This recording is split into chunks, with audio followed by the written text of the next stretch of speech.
Welcome to Fireside Chats. My name is Magela Pillai, and today it is my pleasure to introduce to you Sister Denise, who has been practicing Rajyoga Meditation for over 4 decades. Today's topic is entitled Integrity. In this series, we look at a variety of subjects involving spirituality.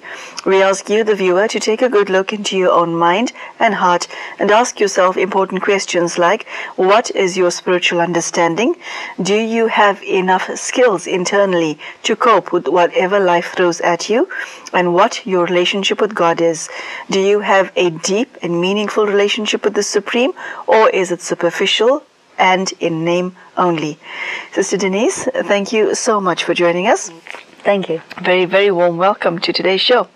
Sister Denise, integrity is a personal favorite of mine. How does it play a role in one's ability to handle life?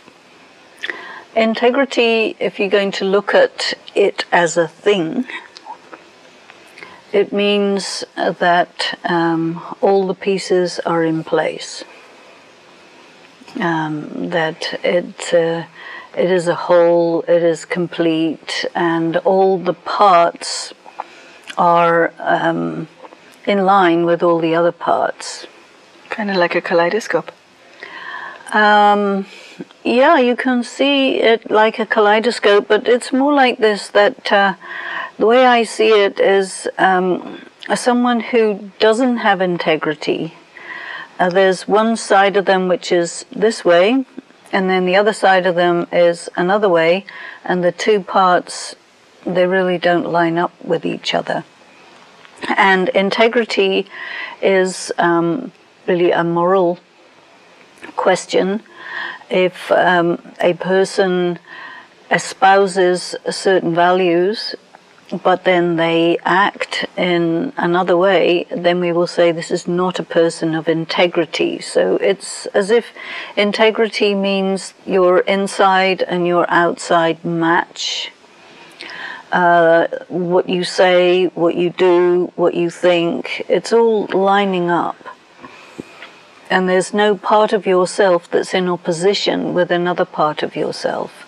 So this is a person who is really integrated with themselves. And I think that it is one of the important aims of spiritual life, of human life in general, but especially in spiritual life, we want to be totally real. The inside and the outside must match.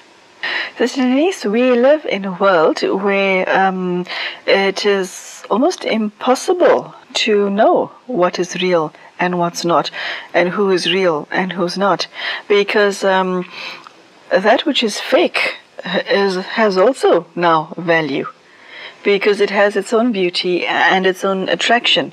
Does integrity have a place in today's day and age? I think integrity has a very important place, because although there are many people who do not have integrity, they always end up leaving a very bitter taste in the mouth, you know. And when you do find a person of integrity, that means that's a person you can trust. That means you can have, you know, some hope in humanity. So it has a very, very positive effect when you encounter someone like that. And it's a very good inspiration that that is how I should also be, a person of integrity. So then the value structure that you create for yourself is going to put integrity way up on the top. Now, Sister Denise, tell us what integrity means as far as your life is concerned. Does it affect your decision making? Does it affect your speech? Does it affect your conduct? And if so, how? Well, I think that it affects all of these things, and it is really the sort of driving force that determines all of your choices, decisions, the priorities that you take. I mean, so many things are based in if a person is a person of integrity, and if a person is not a person of integrity, then there's going to be dishonesty, there's going to be, things just don't line up. It's going to be a very fragmented or disintegrated life. And, a disintegrated person, a disintegrated character, that's extremely weak and kind of crazy. Oh, that sounds a bit scary. Yes.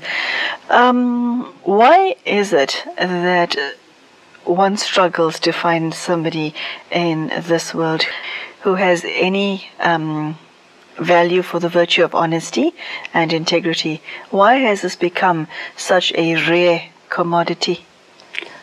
I believe that it's because it costs a person a lot to be like that. Okay, if you say it costs a person a lot, in what currency does one pay the price? Well, you have to have moral courage. You have to be able to face realities. For so many people who do acts of dishonesty, who are not concerned about maintaining their integrity, it's because it's expedient. It's because it's easy in the short term. It's because it appears to be, less expensive.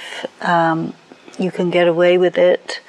And so people do, because I think perhaps they're short-sighted, perhaps they don't think about the laws of karma, perhaps they're not giving weight to a high standard of personal conduct, because they don't realize that if you pay a high price for something, that thing that you buy has value, and even I would go so far as to say that it will hold its value.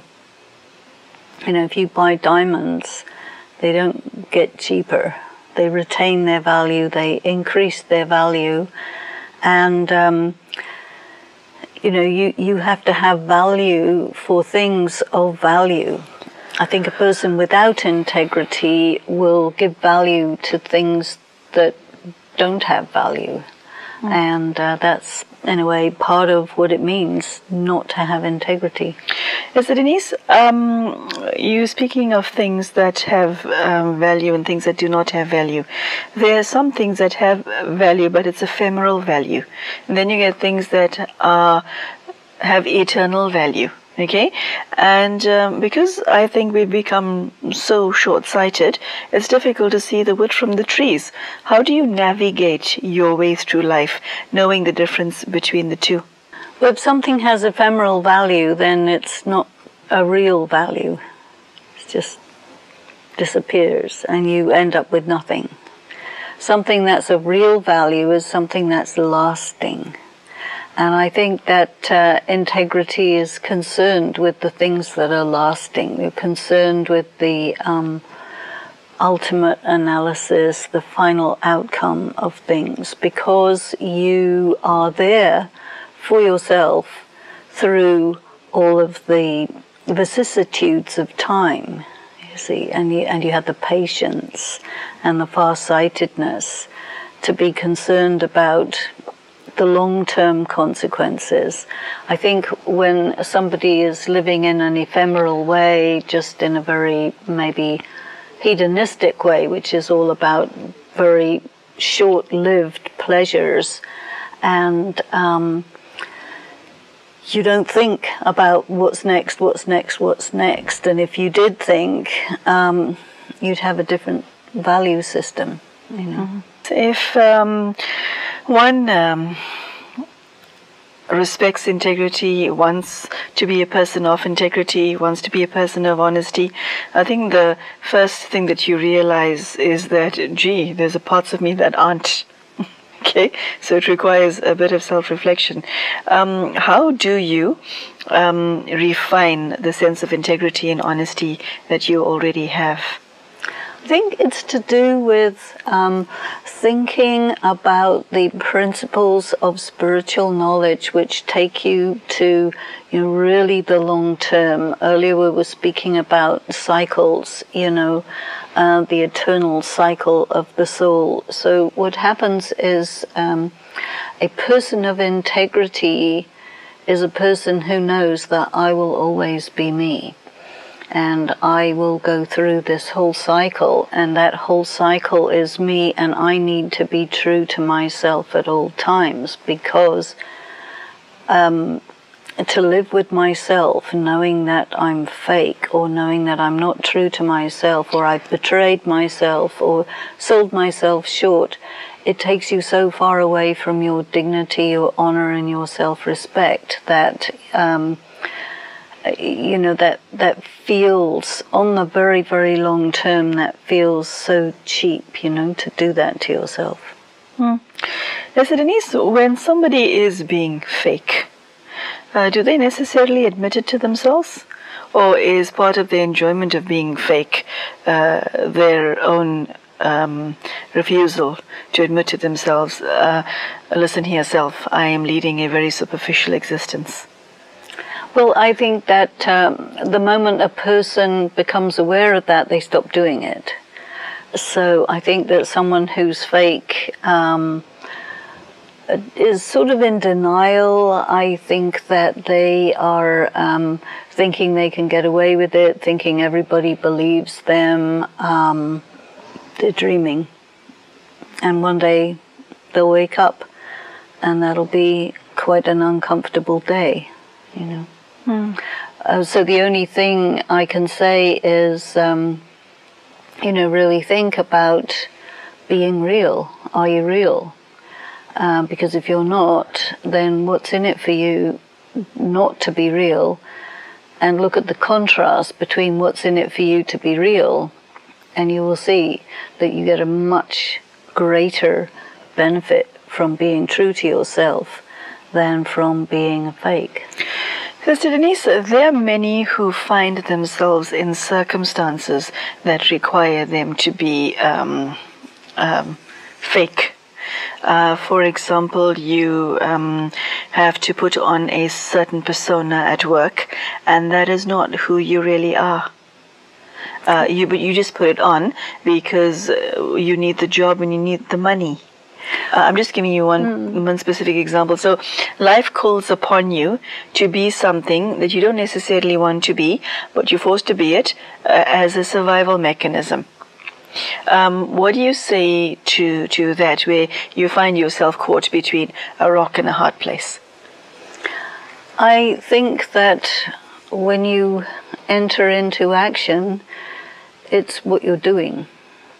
And so one of the things that spirituality says is you're an actor.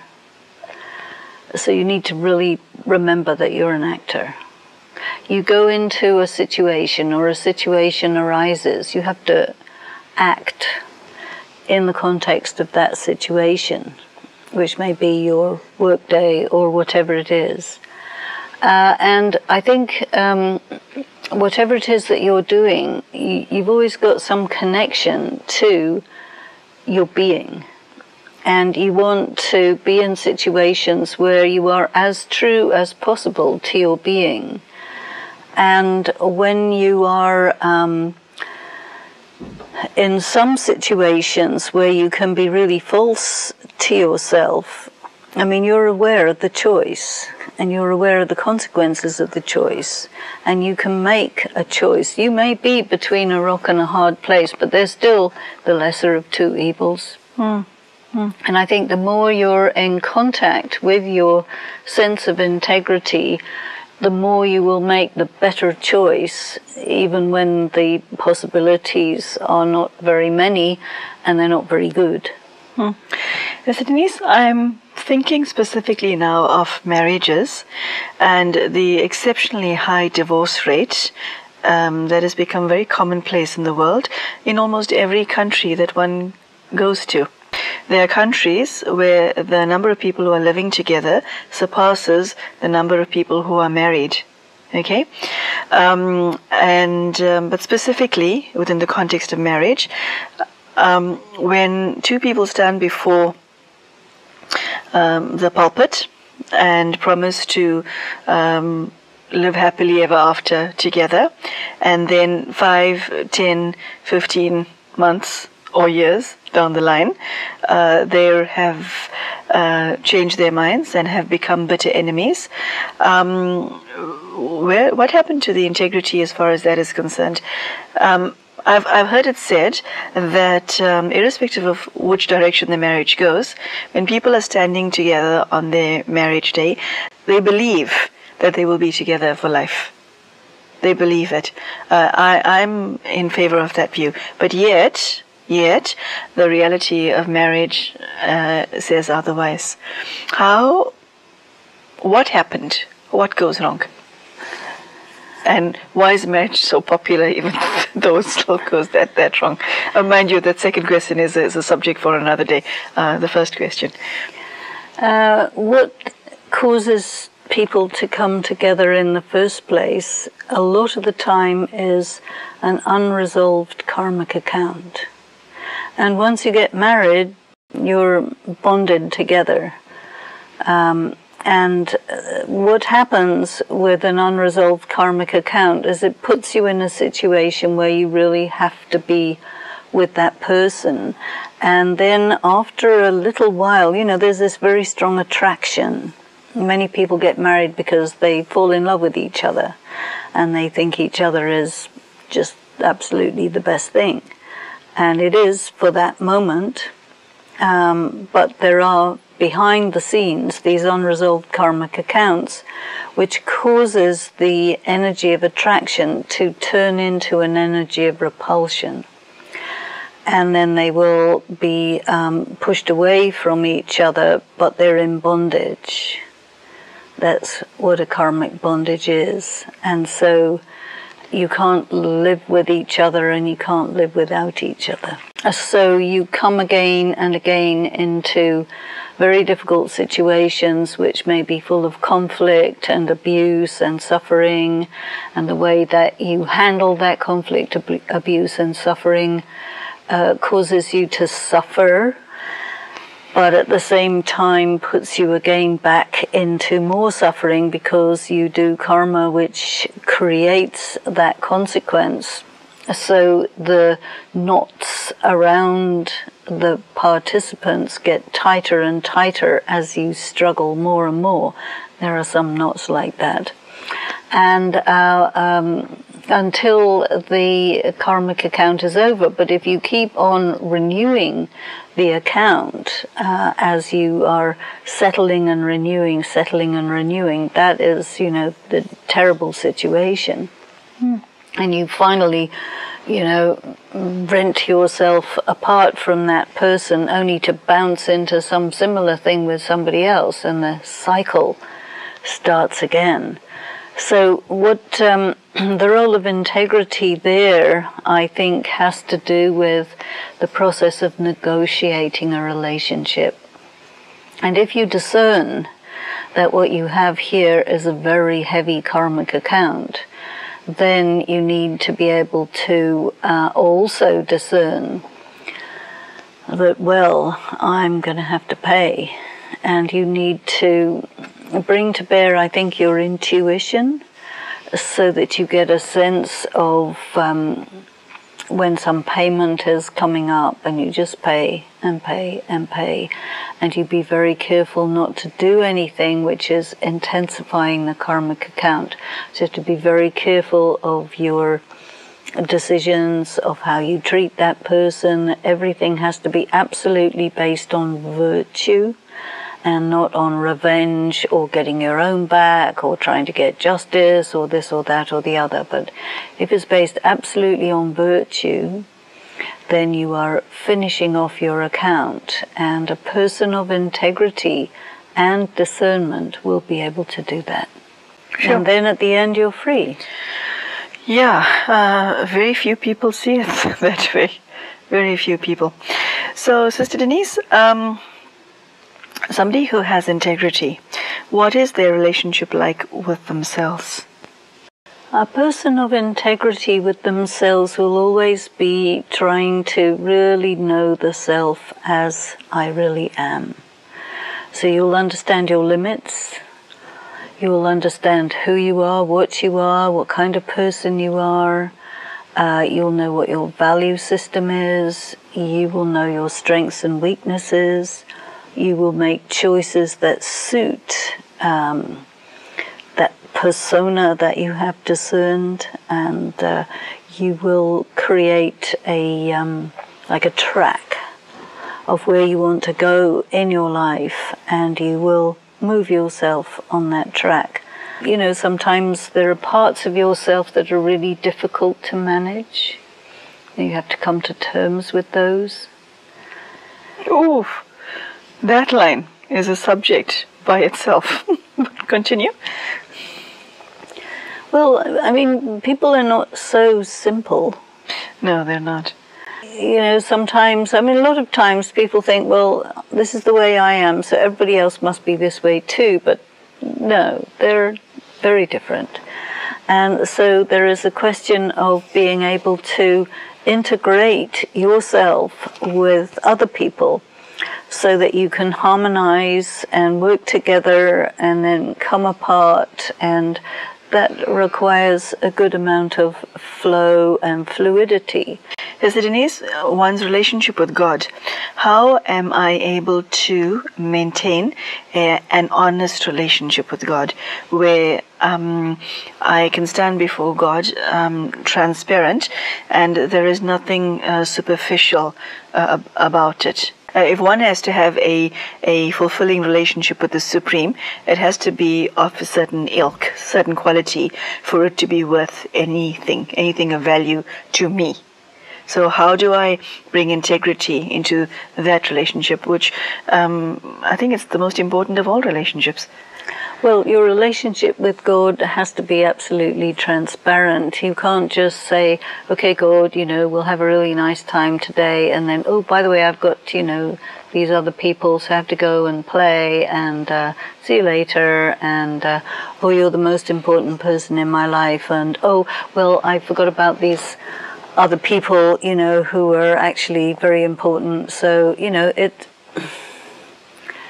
it's not real. And so you are not being true, you're not being truthful, you're not being honest. So honesty and integrity, they come together. If you're going to say to God, okay, God, you're the most important thing in my life, you're the most interesting thing in my life, so my life is going to revolve around you. Well, then it has to do that. Because if you say one thing 1 minute and then you do something else another minute and then you complain, oh, it didn't work out, can you help me? It's not straight. Okay. I think that we have to say goodbye to you right now, which is a pity because this subject can go on for another hour. But thank you for sharing your thoughts on it. Integrity is a very beautiful quality, and it's not something that we find easily in today's world. And it's lovely to be in the presence of somebody who obviously has that quality in abundance. Thank you. Okay. So there you go, brothers and sisters, the quality of integrity. It's something that you will only be able to understand within your own mind and heart. If you stand in front of the mirror, it could be a physical mirror, look into your eyes and ask yourself, am I honest? And does my life have integrity? If it doesn't, and with most people on the planet, we're not as honest as we'd like to be, we not have the quality of integrity as much as we'd like to have it, this can change. You can improve, because at the end of the day, we are all here to learn. So integrity is a very beautiful aim to have in one's life, to be clean on the inside and on the outside. And as Sister Denise was sharing, to bring this virtue into all aspects of your life, like your relationships, be it with friends, loved ones, colleagues, etc. So thank you so much for spending this half an hour with us, and we hope to see you again soon. Thank you and goodbye.